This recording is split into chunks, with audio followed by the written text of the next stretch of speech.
Hello. হ্যাঁ অনুপ। হ্যাঁ ভাই, ভালো আছি, তুই কেমন আছিস? হ্যাঁ শোন না, বলছি চ না কোথাও থেকে একটু ঘুরে আসি, আর একঘেয়ে বাড়িতে বসে বসে ভালো লাগছে না। আরে দৌড় বোকা, গরম গরম তো হবেই, গরম বললে হবে তা? একটু বেরোতে হবে না? এই একঘেয়ে বাড়িতে ভালো লাগে বল না? না না না, দীঘা যাব না, দীঘা যাব না। না দীঘা অনেকবার ঘোরা হয়েছে, দূর দীঘা যাব না। আমি ভাবছিলাম শোন না, একটু রাজস্থান গেলে কেমন হয়?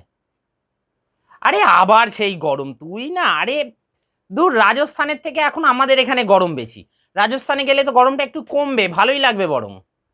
চ না রাজস্থান ঘুরে আসি। আরে না রে বাবা, আমার মাথা খারাপ হয়ে যায়নি। আরে দূর, অত গালাগালি দিচ্ছিস কেন? শোন না আমার কথাটা। আরে চুপি চুপি বলছি, আমি যেতে বলছি না। শোন না, আমরা যাবার একটা প্ল্যান করছি। একটা প্ল্যান কর, বুঝলি তো, সবাই মিলে বেশ যাবো যাবো এরকম একটা প্ল্যান কর। একটা দিনও ঠিক কর। দু একদিনের মধ্যেই, মানে খুব শীঘ্রই একটা দিন ঠিক কর।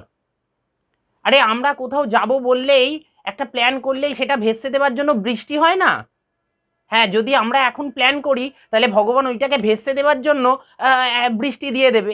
মানে ঠকিয়ে দেবো আর কি ভগবানকে, বুঝলি তো?